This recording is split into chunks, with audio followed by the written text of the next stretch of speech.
Shalom saudara-saudara yang dikasihi oleh Tuhan. Orang percaya Tuhan tinggalkan di dalam dunia, supaya orang percaya boleh menampakkan perbedaan dengan dunia ini. Sehingga dunia boleh melihat kemuliaan Tuhan. Saudara, sebuah panggilan yang tidak mudah di tengah-tengah dunia yang seperti ini. Tapi engkau dan saya sebagai orang percaya, engkau berbeda. Karena engkau dan saya, meskipun kita adalah keluargaan dunia ini, namun kita juga adalah keluargaan sorga karena Kristus sudah menebus kita. Salam jumpa dalam program Tuhan adalah Gembalaku. Saudara, kita ini berada di zaman akhir, yaitu semakin mendekatnya hari Tuhan, yaitu kedatangan Tuhan Yesus yang kedua kali. Saudara, janji Tuhan Yesus akan datang sudah berlangsung 2000 tahun lebih.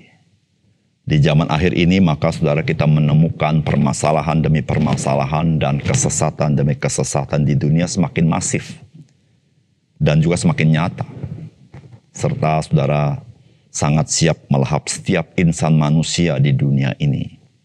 Baik mereka berpendidikan atau tidak, beragama atau tidak, dewasa atau muda, kaya atau miskin, di desa atau di kota.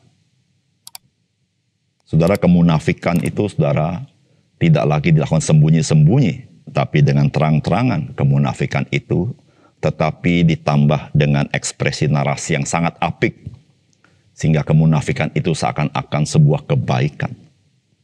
Saudara, kita sebagai orang percaya hidup di zaman yang seperti ini. Selain kita harus memberitakan kebenaran Injil, saudara kita sebagai orang percaya harus mempertontonkan kehidupan Kristus di tengah-tengah dunia. Agar ada cahaya terang Tuhan di dalam kegelapan dunia ini.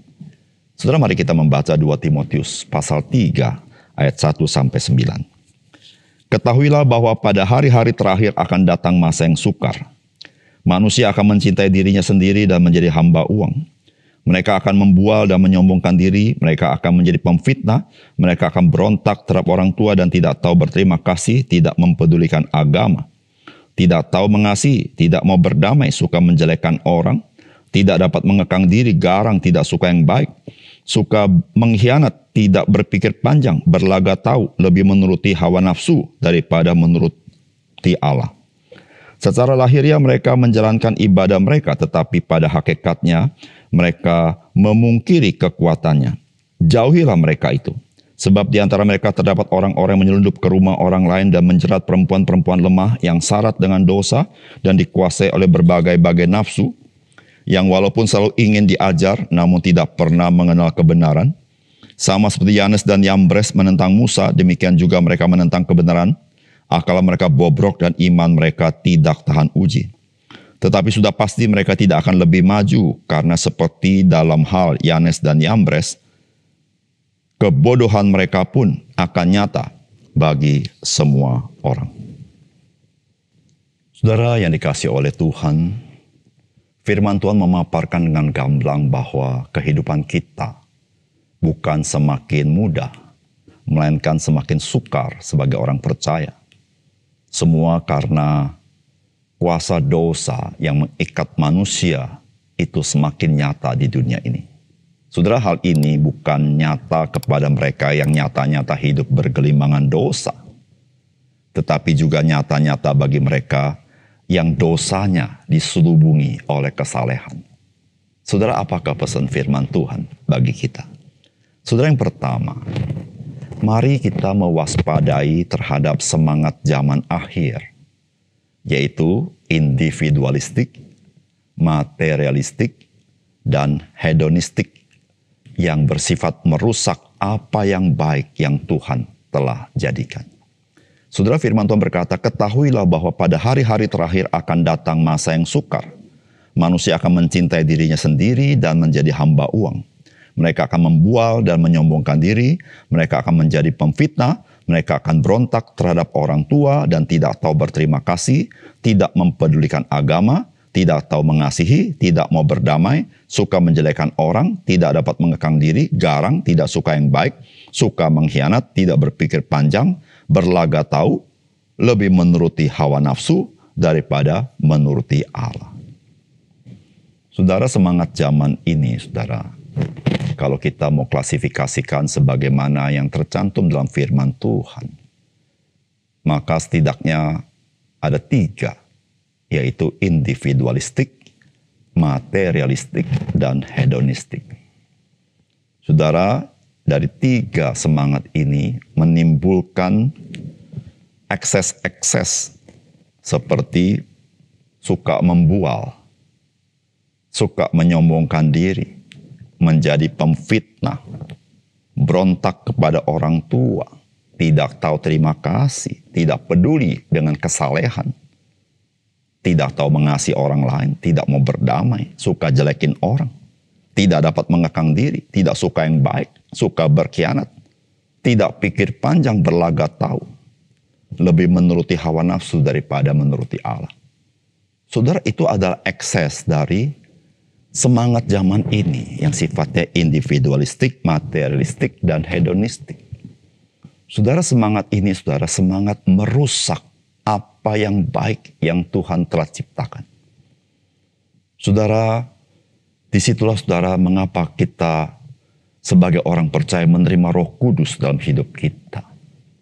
Saudara, tanpa Roh Kudus yang hidup di dalam kita, saudara, kita tidak mampu menghadapi arus besar ini, saudara. Saudara, arus besar ini betul-betul menghimpit orang-orang percaya. Tetapi kita puji Tuhan, karena roh yang di dalam kita lebih besar daripada roh yang di luar itu. Masuk roh jahat, termasuk filsafat dunia, termasuk semangat-semangat yang seperti ini, saudara. Saudara, kehidupan dunia yang seperti ini, jangan sampai kita menirunya karena sifatnya sangat merusak. Oleh karena itu, saudara yang kasih dalam Tuhan, ketika Tuhan memilih kita sebagai orang percaya, Tuhan menjadikan kita manusia baru, yaitu hidup di dalam mengasihi komunitas, tergabung di dalam tubuh Kristus, tidak lagi individualistik. Kita tidak lagi menjadi manusia yang hanya materi semata-mata dan ukurannya materi, tetapi kita memiliki nilai-nilai kerajaan Allah. Saudara, kita tidak lagi mengikuti kepuasan hawa nafsu dunia ini dengan hedonistik yang tidak pernah puas seperti minum air laut sehingga haus kita tidak habis-habisnya. Tetapi kita ada kepuasan daripada Roh Kudus yang mengalir dalam jiwa kita. Saudara, itu yang Tuhan sediakan bagi kita. Oleh karena itu, saudara, mari kita melekat kepada Kristus. Jikalau tidak, engkau akan terbawa arus yang masif, yang sifatnya merusak, yang ada dalam dunia ini. Yang kedua, saudara, janganlah kita menjadi orang yang beribadah kepada Tuhan, tetapi tidak bersandar Tuhan. Yang belajar banyak, namun tidak pernah mengenal kebenaran. Saudara, firman Tuhan berkata begini, secara lahiriah mereka menjalankan ibadah mereka. Tetapi pada hakikatnya mereka memungkiri kekuatannya. Jauhilah mereka itu. Sebab di antara mereka terdapat orang-orang yang menyelundup ke rumah orang lain dan menjerat perempuan-perempuan lemah yang syarat dengan dosa dan dikuasai oleh berbagai nafsu, yang walaupun selalu ingin diajar namun tidak pernah dapat mengenal kebenaran. Saudara, orang percaya adalah orang yang sudah dimiliki oleh Kristus. Kita tidak lagi dimiliki oleh kuasa dosa, tidak dimiliki oleh hawa nafsu dosa, tidak dimiliki oleh keduniawian. Saudara, kita tidak berhutang kepada semuanya itu. Tapi kita berhutang kepada Tuhan Yesus yang dengan kasih dan pengorbanannya merebut kita dari kuasa-kuasa yang merusak itu, sehingga kita menjadi manusia baru. Nah, saudara, kita adalah orang yang beribadah kepada Tuhan karena kita sudah diperdamaikan dengan Dia. Saudara, janganlah kita menjadi orang yang beribadah kepada Tuhan tetapi kita tidak mengandalkan Tuhan. Janganlah kita menjadi orang Kristen yang selalu mendengar khotbah, selalu mendengarkan ceramah, firman Allah, namun kita tidak pernah sampai mengenal kebenaran. Saudara, jikalau kita berbuat demikian, saudara, kita sedang mendukakan Roh Kudus di dalam hidup kita. Saudara, ada orang-orang seperti ini, yaitu orang yang rajin beribadah, kelihatannya. namun hidupnya jauh daripada Tuhan. Orang ini rajin belajar di Alkitab, namun saudara dia tidak pernah mengenal kebenaran. Mengapa? Saudara? Karena hatinya bercabang. Saudara, jikalau kita memiliki hati yang bercabang, mendua hati, jangan berharap kita mendapat sesuatu daripada Tuhan. Saudara sebagai orang percaya, sebagaimana Kristus menyerahkan secara total hidup dan nyawanya bagi kita. Saudara, kita patut memberikan segenap hati, segenap jiwa, segenap kekuatan, segenap akal budi untuk mengasihi Dia. Saudara, biarlah kita yang beribadah kepada Tuhan. Kita adalah orang-orang yang 100% mengandalkan Tuhan. Kita yang belajar firman Tuhan. Kita adalah orang-orang yang hidup di dalam kebenaran.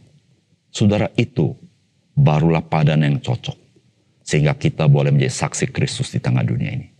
Saudara, mari kita berdoa. Bapa surga, terima kasih untuk kebenaran firman-Mu. Kami bersyukur Tuhan memperingatkan kami. Di zaman akhir ada semangat yang sangat merusak supaya kami tidak mengikutinya. Karena Tuhan mendesain kami dengan desain yang ilahi, desain yang kudus, desain yang mulia. Biarlah kami mengikuti desain Tuhan, hidup di dalamnya. Karena kami tahu ya Tuhan, desain-Mu desain yang baik supaya kami jadi berkat. Terima kasih untuk firman-Mu, dalam nama Tuhan Yesus kami berdoa. Amin.